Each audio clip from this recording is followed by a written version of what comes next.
Eu sou Renata Sassi e estou aqui no último dia do ASCO, o maior congresso de oncologia, com o Dr. André Sassi, para falar um pouquinho para a gente quais foram as principais novidades do ASCO. Dr. André, seja bem-vindo. Oi, Renata. Bom, ASCO 2024 foi um congresso para mim, acho que um pouco diferente.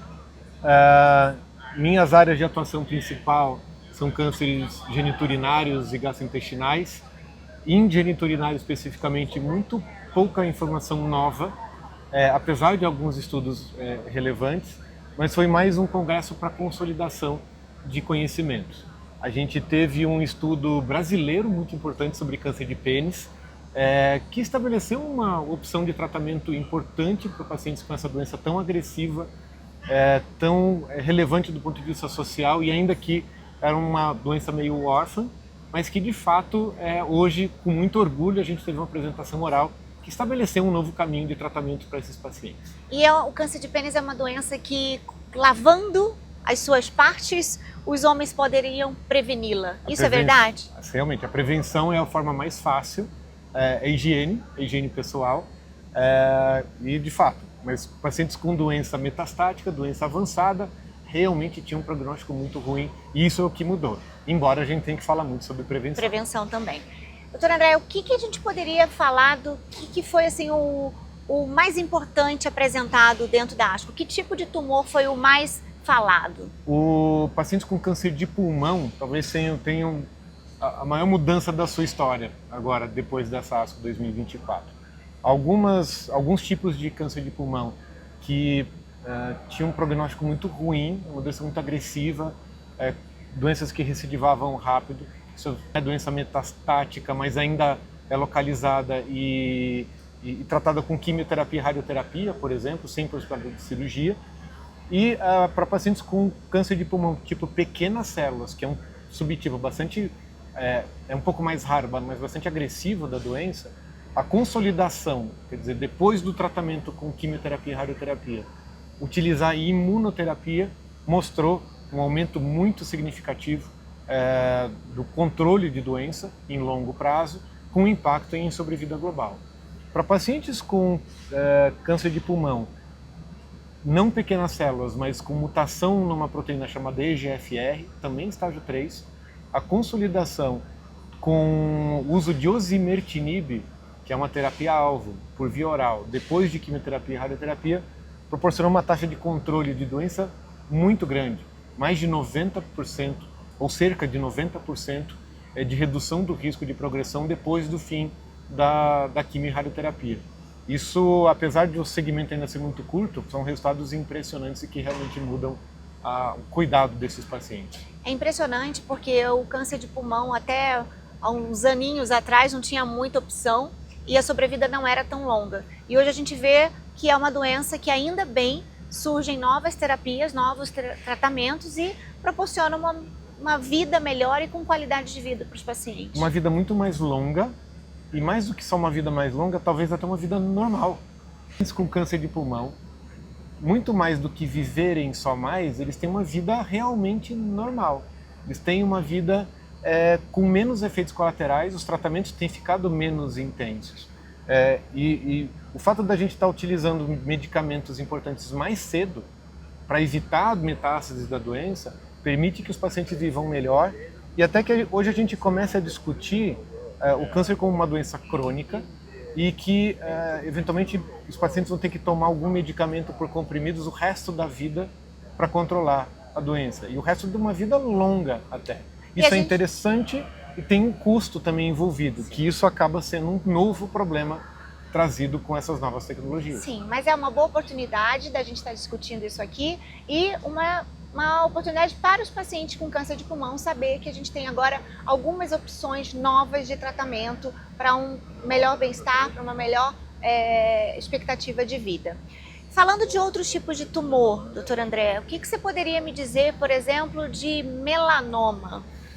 Em melanoma, também muito interessante um estudo, foi apresentado na plenária, a sessão principal de discussão dos estudos, e que comparou dois tipos de tratamento para também doença metastática em linfonodos.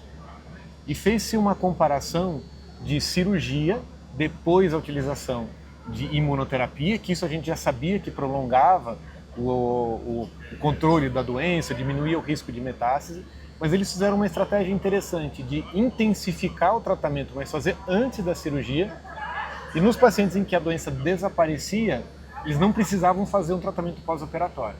Então, foi comparado 2 medicamentos imunoterápicos, ipilimumab e nivolumab, por 6 semanas, tratamento curto, pré-operatório, e depois, se precisasse, seguir com o nivolumab pós-operatório até 1 ano, versus o tratamento que era padrão, que era operar e depois fazer imunoterapia com o nivolumab por 1 ano. E a utilização do tratamento pré-operatório foi muito superior à utilização só do tratamento pós. Então isso curou mais pacientes, prolongou o controle da doença, atrasou a ocorrência de metástases nos casos em que ocorriam de maneira bastante significativa, e isso realmente mudou a história. Isso é muito importante, que a gente já começa a falar de cura para melanoma, que até então a gente não tinha nem muitos tratamentos, muitas opções de tratamento. É claro que há uma diferença entre o tratar dos pacientes do SUS, o tratar dos pacientes do serviço privado, e não são todos os pacientes que são elegíveis. Mas é importante conversar com o seu médico e saber se você é elegível a esse tipo de tratamento. O acesso ao tratamento é importante, porque são medicamentos caros. Aqui nos Estados Unidos está se discutindo muito a questão de acesso, porque o que eles chamam de toxicidade financeira acaba sendo alta, e isso nos Estados Unidos é uma novidade, de certa forma. Se falava pouco e hoje isso está se tornando uma realidade para eles também. Eu percebo uma mudança muito radical no ASCO ultimamente. Eles estão hoje trazendo discussões de gestão, estão trazendo discussões de toxicidade financeira, que eles nunca falaram tanto, e prevenção como uma maneira de você diminuir e mitigar o custo para o governo também. E disparidades também. Sim. Questões sociais, está sendo muito mais discutido, isso é fato. Um assunto que foi muito discutido aqui, ainda nesses últimos dias também, que reverbera muito, é a questão do uso de inteligência artificial, em vários momentos. Às vezes para facilitar acesso, mas muitas coisas que a gente às vezes fica pensando se a gente já chegou lá no futuro, a questão da inteligência artificial até no diagnóstico molecular das doenças. Então, a identificação de subtipos de doenças que respondem melhor a um tipo de tratamento do que outro com a ajuda da inteligência artificial. Então, a patologia digital, a radiologia com inteligência artificial, a medicina nuclear com utilização. Então, isso tudo, a integração de algoritmos e de conhecimentos novos vai modificar isso muito radicalmente a forma que a gente entende a doença num curto espaço de tempo. A inteligência artificial, às vezes a gente acha que ela está muito longe, mas ela não está. Ela já é uma realidade estabelecida. Mas eu tive a oportunidade de assistir também uma apresentação onde a paciente teve uma voz. E eles fizeram um estudo aqui nos Estados Unidos e mostraram que mais de 50% dos pacientes ainda não se sentem totalmente confiantes na inteligência artificial, e por quê? Principalmente porque eles não querem perder a relação médico-paciente. E eu achei bem interessante essa comunicação, porque não é uma substituição do médico, é um valor agregado a uma condição e não uma substituição. Acho que isso é importante também falar, né? Sem dúvida. Eu acho que assim, o médico não vai ser substituído, até o patologista não vai ser substituído. Mas quando ele consegue utilizar uma ferramenta de inteligência artificial para entender as milhares ou milhões de mutações que podem estar presentes numa célula tumoral e de que maneira cada essa mutação conversa entre si com outras mutações e de que maneira a gente pode oferecer o melhor tratamento, isso acaba tendo uma tradução de melhora de cuidado muito rápida, muito ampla. Eu acho que as pessoas ainda não sabem muito o que é inteligência artificial. Sim. Elas acham que é falar com um robô e não é bem assim, né? A gente sabe que não é. E saindo um pouco dessa discussão que a gente está tendo aqui, o que mais que você poderia trazer de interessante de outros tipos de tumores? Em gastrointestinal a gente teve algumas apresentações interessantes. Uma muito relevante também no motivo de plenária foi a comparação de 2 esquemas de tratamento bem diferentes entre si para pacientes com câncer de esôfago, de transição esôfago-gástrica, com adenocarcinoma. Existiam 2 escolas diferentes de tratamento. uma utilizando quimioterapia intensa pré e pós-operatória, deixando a cirurgia no meio, e outra fazendo quimioterapia junto com radioterapia menos intensa, mas tudo antes da cirurgia, deixando a cirurgia só para depois. E antes as duas eram opções consideradas ok, padrão, standard, e essas duas alternativas foram comparadas em um estudo grande e realmente se mostrou que fazer quimioterapia antes da cirurgia, depois da cirurgia, foi uma melhor estratégia para a expectativa de vida dos pacientes, para aumento de chance de cura dos pacientes, atraso de recorrências quando acontecem. Então foi uma estratégia superior. Isso mudou também o padrão de tratamento ou consolidou uma das opções realmente como preferencial. Isso reforça a importância do tumor board, doutor André? Sem dúvida, porque isso, hoje grande parte dos pacientes que eu recebo, por exemplo, ainda são pacientes operados, que não era nem nenhuma das duas alternativas, né, que foram estudadas, para a gente fazer o tratamento somente pós-operatório, que é inadequado. E hoje isso reforça ainda mais a presença de todos eles. Um outro estudo ainda em gastrointestinal que foi bastante interessante, que muda a rotina do cuidado dos nossos pacientes em câncer coloretal, pacientes com metástases só no fígado, sem metástases em outras partes do corpo, mas que não podem ser operados, às vezes, por excesso de volume de doença hepática. Foi comparado o tratamento que hoje a gente faz mais comumente, que é quimioterapia contínua, somente quimioterapia, direcionada para o tumor e tudo, com aspectos moleculares, anticorpo monoclonal, mas eles compararam com fazer transplante hepático. Uau! Então a cirurgia de transplante hepático, retirada do órgão doente, a substituição por órgão novo, melhorou muito a sobrevida global dos pacientes. A expectativa de vida dos pacientes que fizeram esse tipo de transplante hepático foi muito parecida com os que fazem transplante hepático por outros motivos, como cirrose, como insuficiência hepática aguda, como outras causas. Então, de novo, transformou a doença, transformou o câncer, que era uma doença incurável e com alta mortalidade num curto prazo, e dependente de quimioterapia contínua, numa doença que eventualmente pode ser controlada de maneira mais longa, se a gente associar o cirurgião, o especialista, várias especialidades numa só. Não é que impede ou não é que evita a necessidade de quimioterapia, mas ela associada, ela melhora muito a expectativa de vida desses pacientes. E eu fico muito orgulhosa porque no nosso simpósio de gastrointestinal, que aconteceu semana passada, nós tivemos uma mesa de debate com relação a esse assunto. E se você quiser saber mais, está no nosso canal do YouTube, do Grupo Sonho. Você pode acessar e ver a primeira apresentação do simpósio, que você vai ter detalhes sobre o que o Dr. André falou aqui agora pra gente. E a gente não poderia deixar de falar de câncer de mama, mas câncer de mama a Suzana já falou um pouquinho. Ela falou um pouquinho, mas eu queria que você falasse um pouquinho mais. Câncer de mama é o câncer mais importante do mundo, no Brasil também, mas no mundo inteiro. Afeta muitas mulheres. E o que a gente viu nesse estudo, talvez o principal estudo sobre câncer de mama, foi a ampliação da indicação de um tratamento que a gente já tem no Brasil, que chama trastuzumab deruxtecan, para câncer de mama metastático, HER2 positivo. E essa ampliação se deu porque ele era utilizado em pacientes que tinham câncer de mama com superexpressão desse HER2. Então, o que acontecia? Se avaliava as células do tumor e viu que elas eram ricas nessa proteína chamada nesse receptor chamado HER2. E o que esse estudo apresentado na ASCO agora demonstrou é que o benefício desse trastuzumab deruxtecan é visto inclusive em pacientes com pouquíssima expressão de HER2. Desde que esteja presente, esse HER2 ele consegue captar essa molécula, esse anticorpo, e a quimioterapia que está acoplada a esse anticorpo consegue atuar nas células de maneira mais eficiente.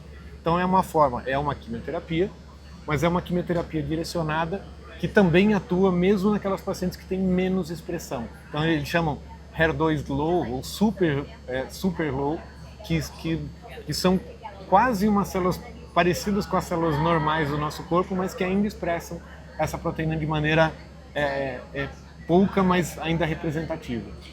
Muito bem. E Mama especificamente, teria que ter um momento especial, né? Vamos tomar um chá com a doutora Suzana para poder falar um pouco mais sobre mama e todos os estudos que foram abordados. E até o impacto, né, que isso vai trazer na vida de alguma das pacientes. Todo mundo. Mas o que me chamou a atenção foi um estudo que o Dr. Igor mandou de endométrio, falando sobre a relação da obesidade em mulheres jovens aqui nos Estados Unidos e aumento da incidência de câncer de endométrio. Isso acaba sendo um problema de saúde pública, porque a obesidade está associada a outras doenças, mas a outros tipos de câncer. O câncer de mama também está associado à obesidade, mas o endométrio é mais ainda, é diretamente associado. Tanto a endometriose, mas o câncer de endométrio também, e é uma forma que seria talvez fácil, não sei se fácil, mas seria prevenível, né? Com campanhas de atividade física, alimentação adequada, saudável, e que isso acaba tendo um impacto em saúde pública também. Grandes avanços foram feitos no tratamento do câncer de endométrio, mas ao mesmo tempo a prevenção acaba sendo um foco muito mais importante para esse tipo de doença. Eu pude observar que eles discutiram bastante a jornada do cuidado do paciente, né? A jornada como um todo. Falam muito de navegação e eu até falei ainda há pouco num vídeo que é muito orgulho para a gente saber que Campinas não está tão longe, não está distante desse cuidado. A gente fica achando que fora do Brasil a gente tem a melhor medicina e não é bem assim. Hoje no Brasil, em oncologia especificamente, a gente pode dizer que a gente é uma ilha de excelência e que a gente realmente tem como prover o que há de melhor para os pacientes. Em Campinas, em especial, a gente tem boa parte do que a gente precisa para oferecer excelência do cuidado para os nossos pacientes. Então a gente tem subespecialistas, então a gente tem pessoas que se dedicam ao cuidado específico daquele tipo de tumor. A gente tem grupos de especialistas de outras especialidades, então oncologista clínico, cirurgião, radioterapeuta, patologista, radiologista. A gente tem um time multidisciplinar que vai cuidar daquela pessoa, então ela não vai ficar dependendo da opinião ou da experiência de uma única pessoa. A gente tem centros de excelência dedicados àquele tipo e tem essa navegação, esse cuidado com a jornada inteira do paciente. Então a gente consegue hoje olhar desde a prevenção ao diagnóstico precoce com rastreamento, ao diagnóstico quando o paciente tem sintomas, ao tratamento multidisciplinar daquela doença em qualquer momento da doença dela e inclusive cuidados paliativos. Essa jornada completa que está sendo muito discutida aqui, a gente realmente tem que ter orgulho de poder oferecer para os nossos pacientes. Sim, e não só a jornada, mas como a gente estava falando anteriormente, a possibilidade de a gente ter os tumor boards. A gente tem tumor board semanal de gastrointestinal, de geniturinário, de câncer de mama, a gente tem o mensal de câncer de pulmão, ou seja, a gente tem essa possibilidade de discutir o melhor cuidado do paciente com os profissionais de diferente tipo de diferentes especialidades. Sim, né? E com essa visão personalizada, de cada paciente é único, cada paciente vai ser discutido na sua individualidade com várias pessoas. E essa é a grande vantagem, a gente não precisar encaminhar o paciente. Esse encaminhar quer dizer fazer uma carta ao doutor fulano, não. Ao colega pneumologista, que eu nem sei quem que é. O paciente vai ter que buscar no plano de saúde dele aonde é que ele vai. Não, a gente traz tudo para um núcleo de excelência que vai cuidar desse paciente da melhor forma possível. Excelente, doutor André. Poderíamos ficar aqui falando horas. Tiveram algumas palestras falando sobre prevenção que foram incríveis. Algumas falando sobre os cigarros eletrônicos que também foram incríveis e que me fez refletir muito. Mas acho que o objetivo era a gente falar mesmo dos principais estudos clínicos, o que fez a diferença, o que fará a diferença na vida dos pacientes. E a gente quis, com esses minutos agora, falar sobre esse assunto. Sim, tem muitos estudos ainda para serem falados, para serem discutidos. As próximas semanas vão ser de intensas discussões sobre, eventualmente, como aplicar esse conhecimento adquirido aqui. A gente deu uma pincelada rápida no que a gente acha